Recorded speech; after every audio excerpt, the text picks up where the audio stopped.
Hey guys, what's up? Good morning sa inyong lahat. And I'm still here sa aming villa. Sobrang sarap mag-stay dito na parang ayaw na naming umuwi, no? Kasi meron kang private pool, napakagandang room, napakagandang environment, very relaxing, very peaceful.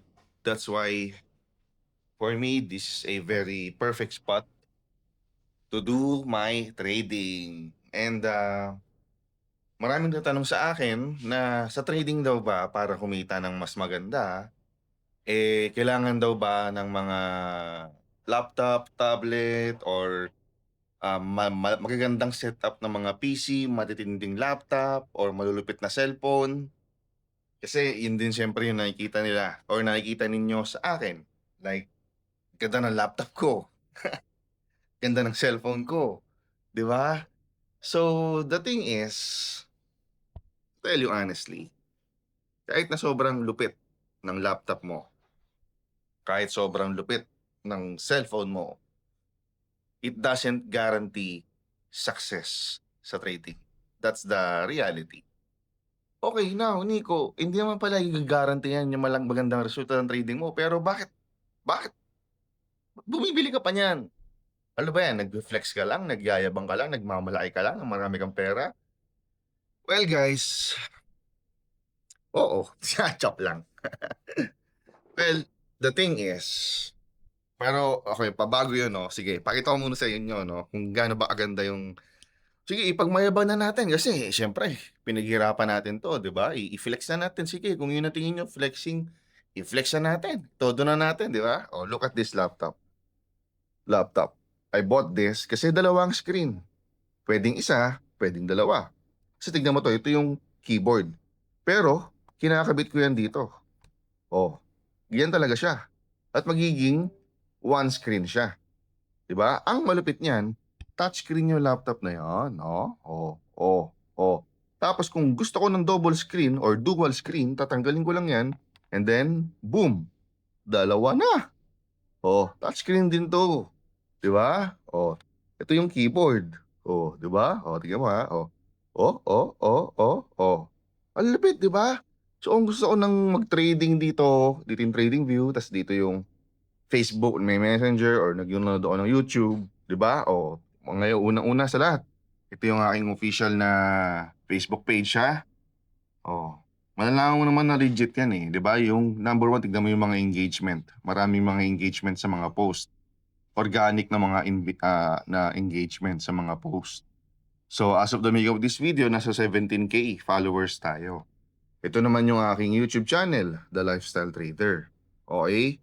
Tatandaan mo yan. Dapat nakasubscribe ka dito. Kaya dapat nakasubscribe ka dyan. Okay? O, tignan mo to. Mamaya, mag-premiere to mamaya yung podcast namin ni Marvin Fabis. Ayan. O, tapos, meron tayong cellphone. Dalawa. Ano nangyayari, Nico? Bakit dalawa? Para dalawa profit? Hindi. Kasi ito, bagong bili ko to. Bagong bili na Fold 7. Diba? Bakit tinawag siya na Fold? O sige, ipakita ko na rin sa inyo. Kasi,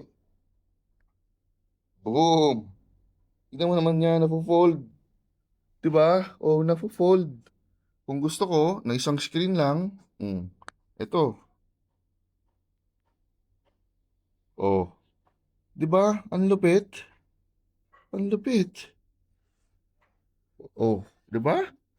Tapos, yung isang phone, ito yung nauna kong phone. Ito yung luma ko na fold din. Nafo-fold din yan. Di ba? Oh, nafo-fold din. Oh, di ba? Ito kasi fold 3. Ito fold 7. Eh nakita ko, ang ganda ng fold 7. Eh, oh. Mas manipis. Ito mo naman yung kanipisan niya, no? Tapos, mas malapad na yung screen niya.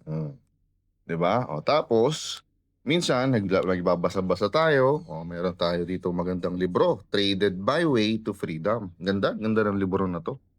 Di ba? Kung gusto mong... May picture pa kami ng family ko. Kung gusto mo ng kopya ng libro na to, ilalagay ko yung link sa baba. Okay, sa description box or sa comments. Ilalagay yung link para maka-order ka. Now, para saan?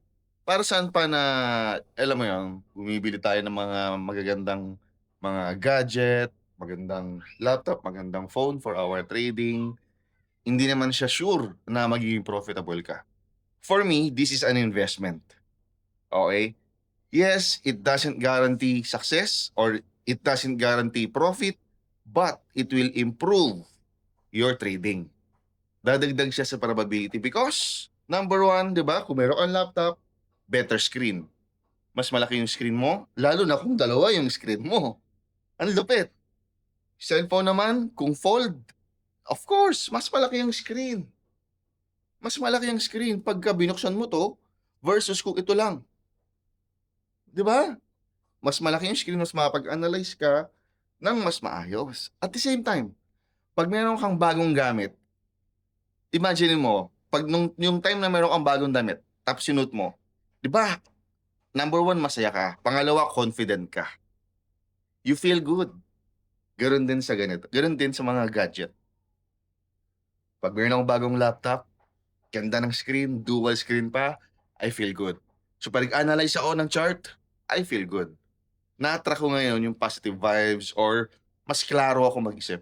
Gano'n din sa phone. 'Pag meron kang bagong phone, ang yabang mo, 'di ba? Pinapakita mo, display, picture-picture. 'Pag sa trading gano'n din.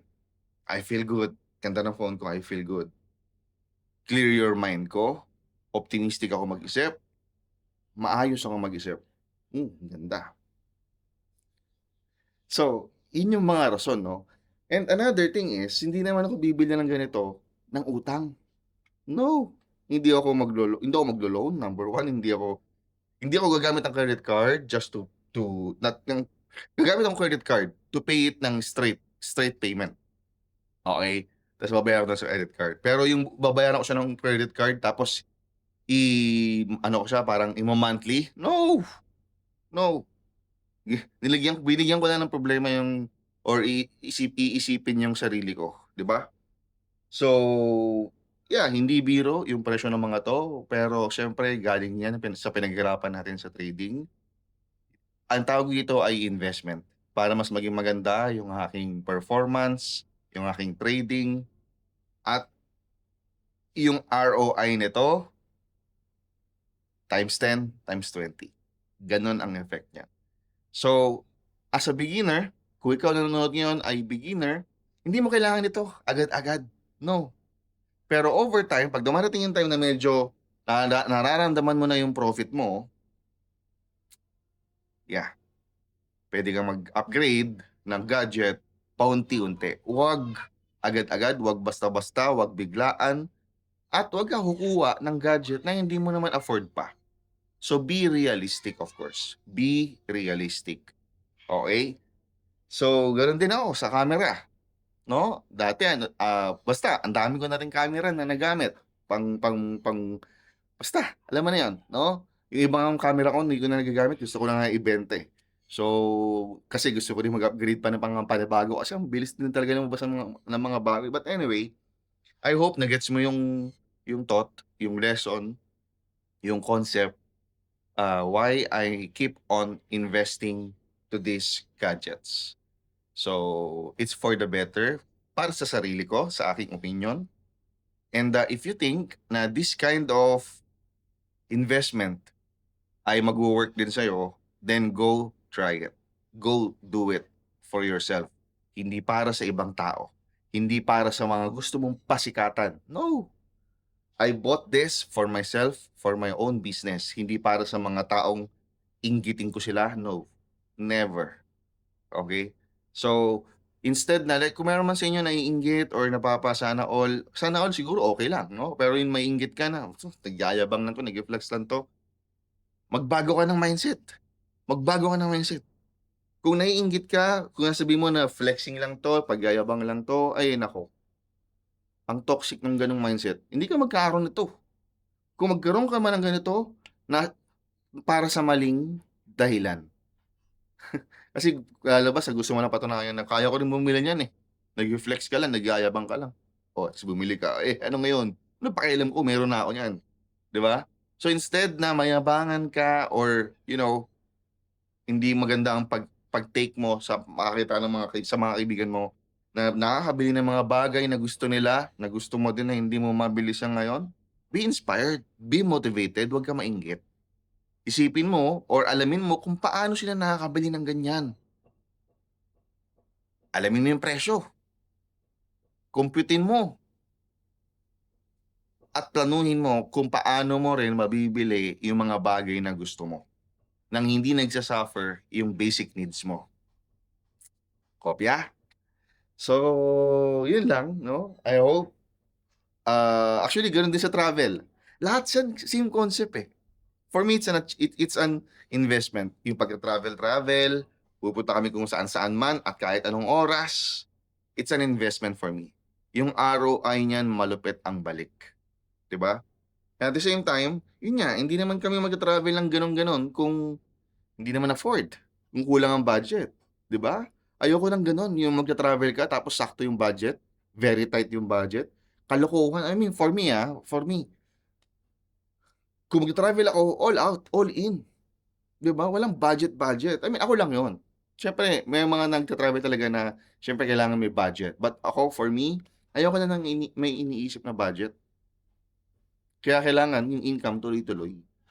And for me, nakakatulong 'tong mga investment ko na 'to para yung income ko ay maging tuloy-tuloy. So 'yun, sana na-inspire ka, na-motivate ka, nagkaroon ka ng idea, and I'm looking forward na magawa mo rin 'to sa sarili mo at sa pamilya mo. So papaano? Magbe-breakfast na muna ako, kakagising lang kasi. And then, swim-swim tayo with the kids. So, paano guys? Message mo ako if na-inspire ka sa ganitong content, if you want to know more details or tips kung paano mo rin ma-achieve yung mga ganitong bagay, feel free to message me or comment sa baba. Don't forget to subscribe, like this video, and visit the website na ilalagay ko sa baba. Makakatulong sa yan. So, paano? Ciao!